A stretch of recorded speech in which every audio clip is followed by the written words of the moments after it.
Hello everyone. I hope that you're all having a good BlinkOn. Last talk of the day here. I'm Matt Falkenhagen. I'm an engineer on the Google Chrome team. I'll talk today about pre-rendering. So what I'd like to talk about are sort of updates, what we've been working on, what changes we've been making our plan, sort of implications of this feature on web standards and on our code base, some design decisions that we've been facing, and there will be plenty of time at the end for discussion if I've timed things right. I lost my slides. 1 second. All right, here we go. So pre-rendering, we actually talked about this at a previous BlinkOn, and don't worry if you did not see that talk. This one will still make sense, but the concept is pretty simple. We're trying to load a page before it's actually needed and pre-render it in the background. So when you do a navigation to that page, we can swap it in and show it instantly. So the image on this slide shows the pre-rendering feature enabled or used and not used. When it is used, you can see that the loading is instant. Okay, sorry. Go back to my slides. All right. So status and updates. What has changed, or where are we standing now? The minimal core functionality is essentially working. That might be saying too much, but we are able to pre-render a page now and show it instantly. And this is built on multiple page architecture, of which there was a talk just before this one, and you can probably catch the recording if you missed it. So we're targeting an origin trial coming up soon. There are some interesting things to note about this origin trial. We are planning to restrict to same origin pre-rendering targets, so a page won't be able to pre-render a cross-origin URL. And we are going to offer the speculation rules API as the surface that web developers use to trigger pre-rendering. And in the next slides, I'll go into details about why we're doing these. Same origin. Why same origin? So the original plan, and actually still the plan, is to support cross-origin pre-rendering. What we realized is there's a lot of complications here with security and with privacy, things that we are going to deal with, but for the initial launch and sort of verifying that the implementation works and is usable and performant, we are going with same origin only. So there's not a risk of, not really a risk of like privacy concerns or security, because essentially the page can do whatever it could do in an iframe already. And there's also not risk of sites being surprised by being pre-rendered. So in the cross-origin case, the site might not really realize that it was asked to pre-render. In the same origin case, the site itself is asking the browser to pre-render it. So it is a bit of a safer, sort of more scoped down problem space. And we do plan to support other things later, like triggering pre-render from cross-origin URLs and trigger them from browser surfaces automatically, like the Omnibox. Speculation rules. This was also a talk, previous BlinkOn talk. You can see more at these links, so I won't go into too much detail of it. There were several reasons why we chose this for the origin trial, the initial launch. One is we think the API is sort of more powerful and sort of the one that we want to be shipping on the web, and kind of supersede the existing link rel pre-render. Another good advantage of this is there's less risk of a site that's using link rel pre-render now being surprised if we were to switch that behavior from the current prefetching that it does now to a full pre-render. So this was also kind of both of a risk mitigation and also what we think is the better surface for developers to use. The small example there shows you how to use speculation rules. A very minimal example. One thing to notice is it's not really a JavaScript API, but it's an actually declarative new script type where you declare what you think the browser should be pre-fetching or pre-rendering. So I said that we have the minimal core functionality basically working. So what's remaining before we can ship? There's actually many things, but one of the big ones, and which most of this talk is going to deal with, is how to deal with specific APIs and features used from a pre-rendered page, and what those behaviors should be. And we'll see what this means in the next slides. So essentially, we want to restrict certain APIs used by pre-rendered content. We don't want disruptive things happening that the user would be surprised about, or the page, the site doesn't necessarily want to happen from a pre-rendered page. So things like audio playing, pop-ups, prompts, changing the UI interface of the browser. And these are things that we plan to write about in the specification so that it will be an interoperable and sort of well-defined list of things you can and can't do, or what the behaviors are expected to be when you use these APIs in pre-rendering. And changing the focus or the scope from cross-origin to same origin actually didn't change this problem that much. Kind of the same things that you don't want happening cross-origin also apply to the same origin case. You might say that if the site itself asks to be pre-rendered, it should know what it should and shouldn't do in a pre-rendered context. But that's not very good for both developers who have to worry about it maybe more than they should. And it's not good for users if the developer makes a mistake and accidentally plays audio in a pre-rendered page. There are some restrictions that might vary between same origin, cross origin, but it's still kind of the same problem. So generally, most of the sort of dangerous APIs, or the APIs we don't really want to take place in a pre-rendered page, we are planning to defer them. So they're not actually going to do anything until you activated the page. So this shows an example of what it would look like from the page's point of view. If you use this hypothetical API, navigator.frobinate, which is not supposed to do anything in a pre-rendered page, it won't actually finish, or it won't actually do anything until you moved out of the pre-rendered state and into the non-pre-rendered state. So document.prerendering was true here, is false after this thing resolved, and you can use this event listener pre-rendered change to see when that that change happened. So a good question is, yes, Jeremy.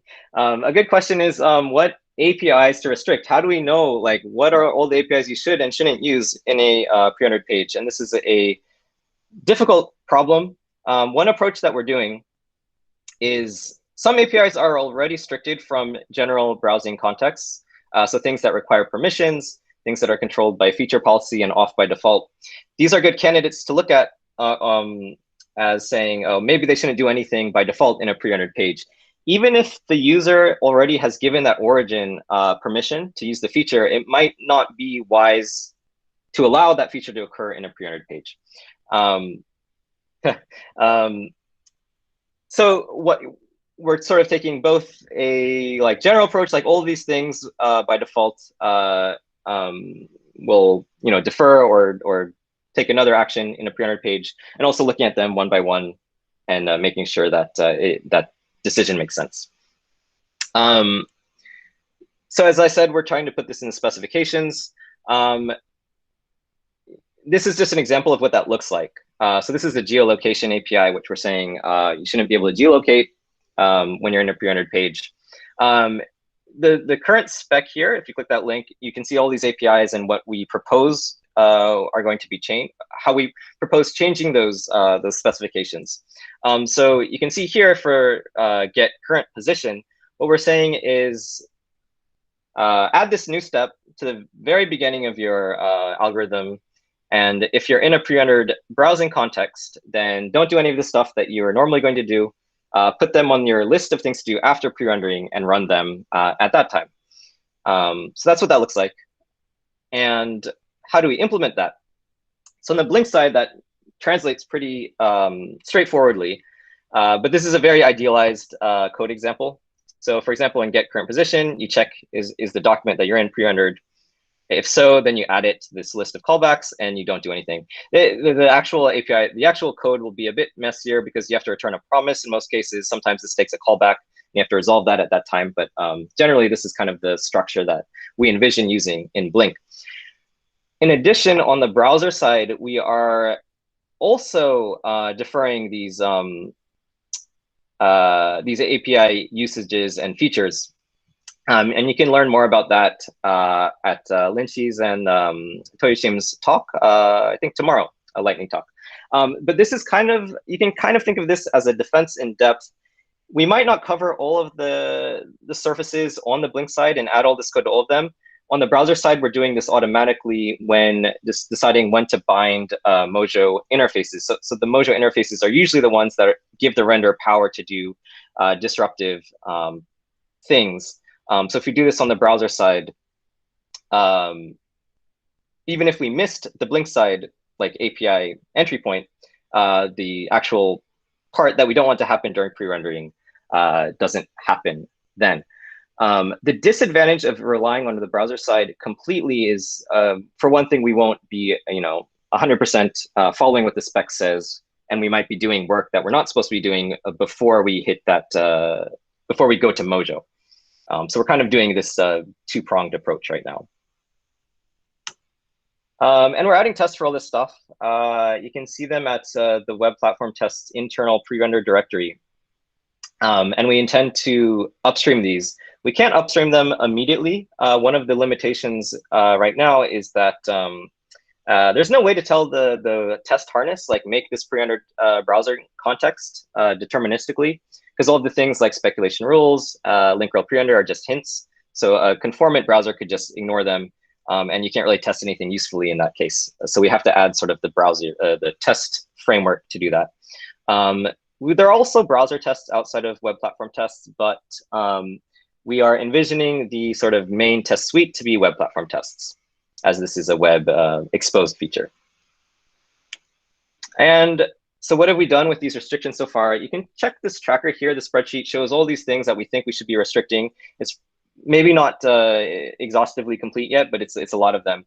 And you can see the progress we've made. There's about 110 of them now, finished about 47%. And this is verifying that the feature is not being able to be used in pre-rendering, adding a test for it, and making sure that, well, I guess we haven't written the spec for all of these things yet, but that's part of the ongoing work.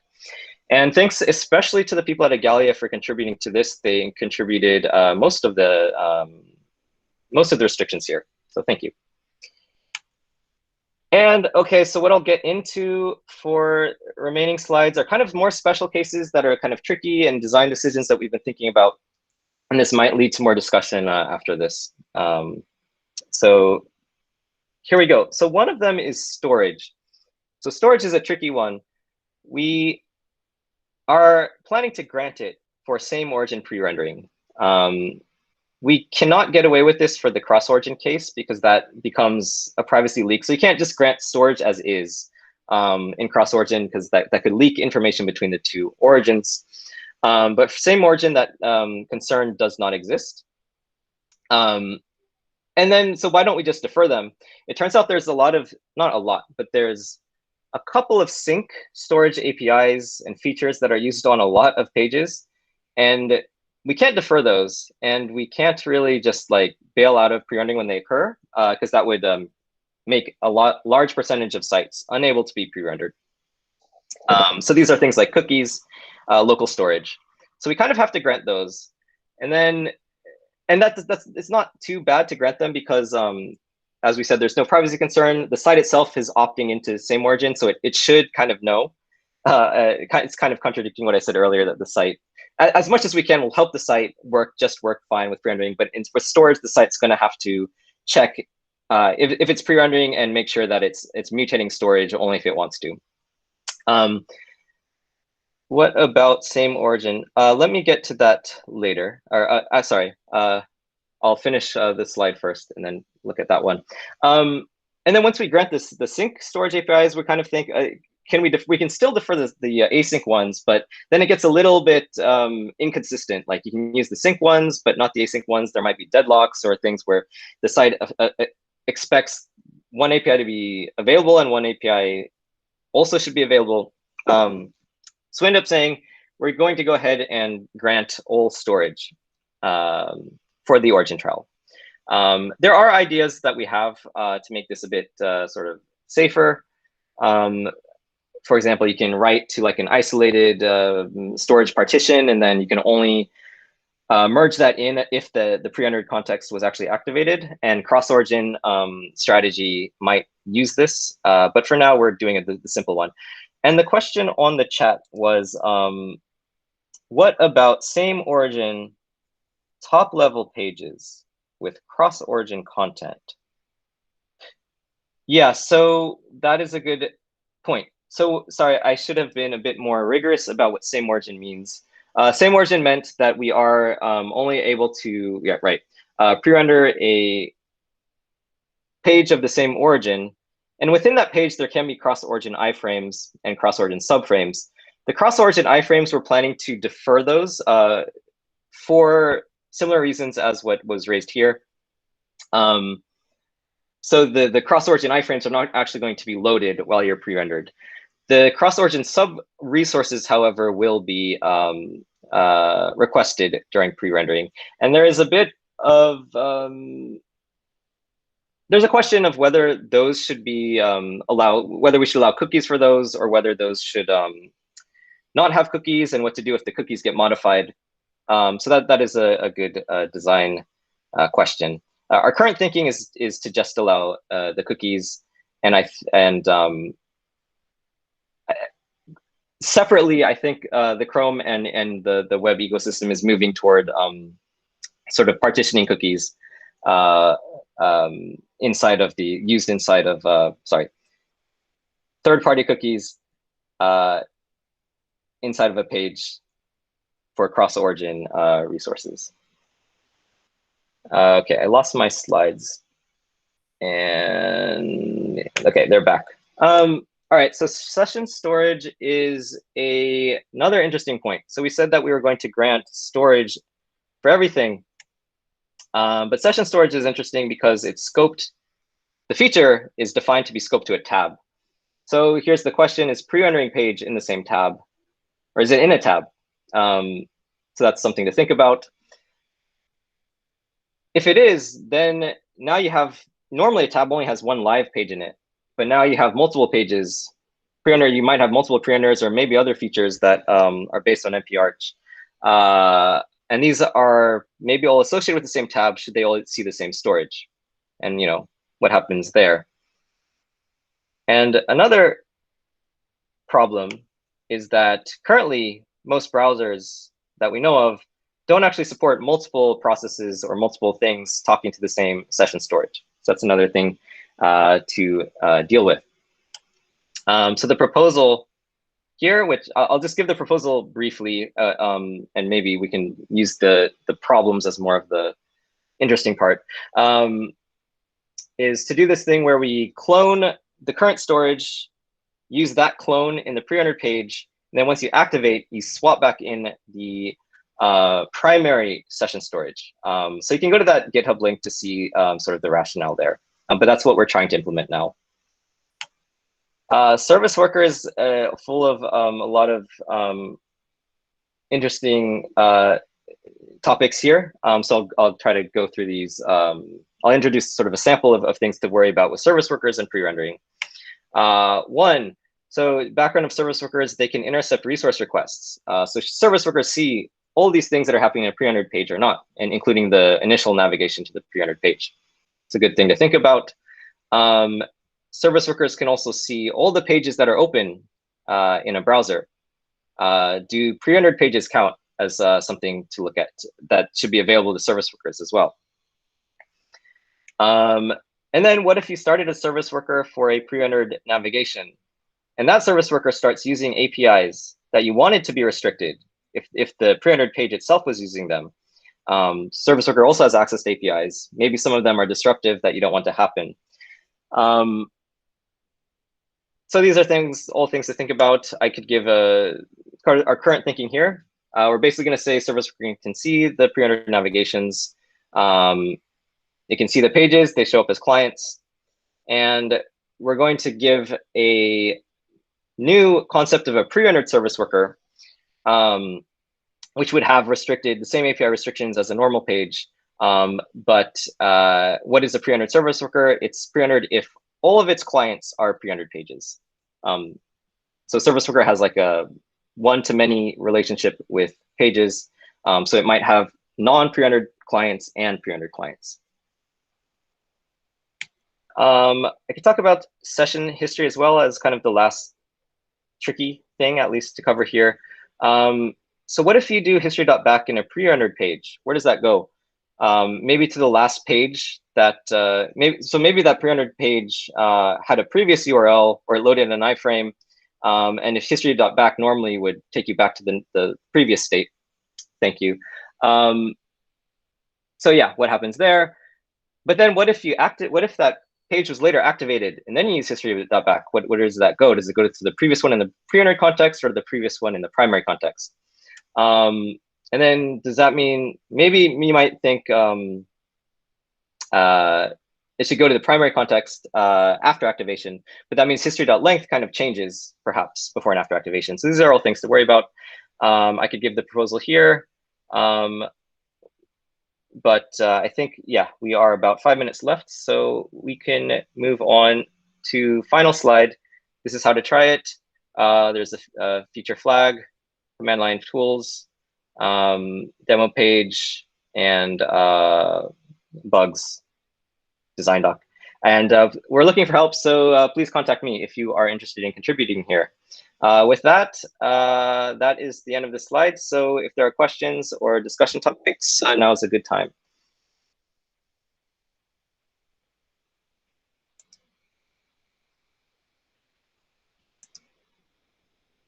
There's a question on the chat. I'll read it. Are there or will there be ways for a site author to restrict what's fetched for pre-rendering? I'm thinking of being able to say, pre-render a page, but wait to load the videos until the user actually brings up the page. Yeah, that's a good point.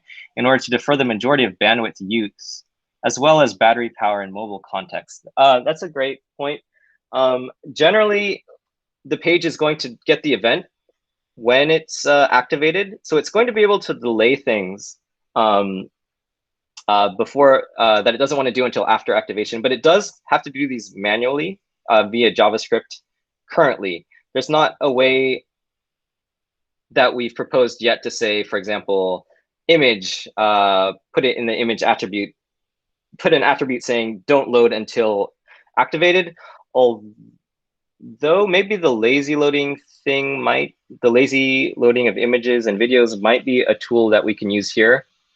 Although the current thinking now is those would just load as if they're visible, because otherwise you might not be able to do work that you did want to do, and the page won't look like an instant page load if those start loading after you actually activated the page. But there might be things that we could do here to specify what lazy means. Should it be applied to the pre-rendered context or not?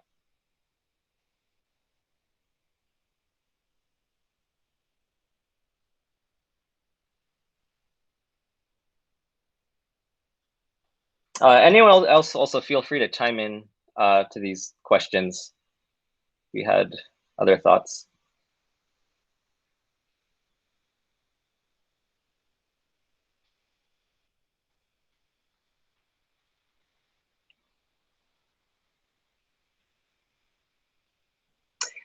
Okay, will there be any way for a user to disable prefetch? I see, yeah. Okay, so there's users and developers, and also there's sort of the default heuristics of the browser. I think the user, this will really be like a browser UI setting type thing.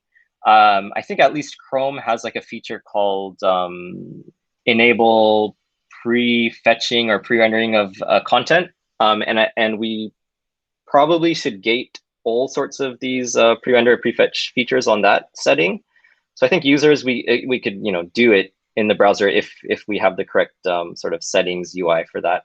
For developers, that's a good question. I think developers have a way to get some notion of like the bandwidth available and battery available. So developers might be able to do something similar to this, but hopefully the browser and the user settings will have the correct heuristics that developers don't really have to worry about that. And then there's also the browser heuristics by default. The browsers sort of should know in certain cases, even if the user enabled pre-rendering, that maybe the system just doesn't have the resources to do it, and it can elect to not pre-render even if it was hinted to.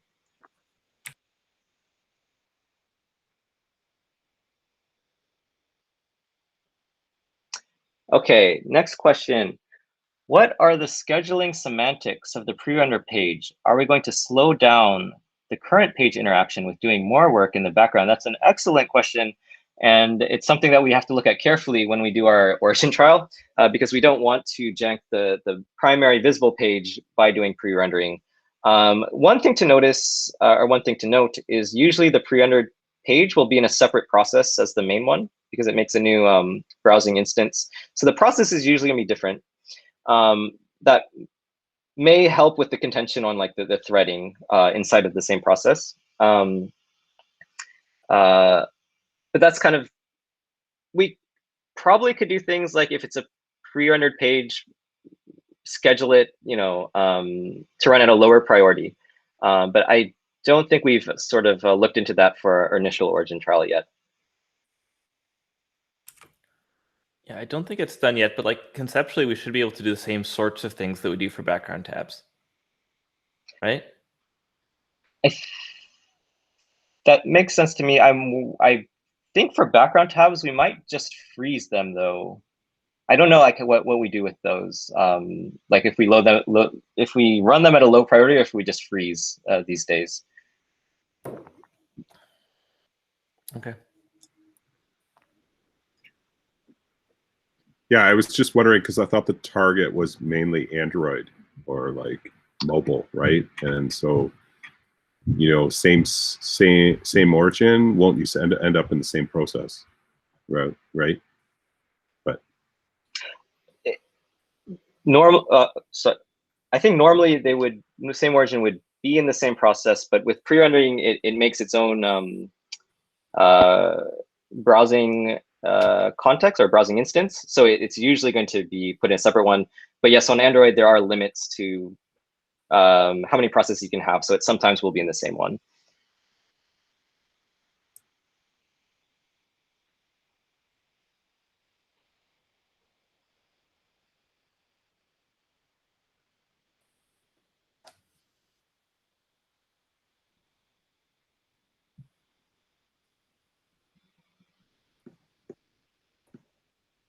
Okay, we are at time. Thank you, everybody. Great. Yeah, thanks all for coming. See you tomorrow. Bye.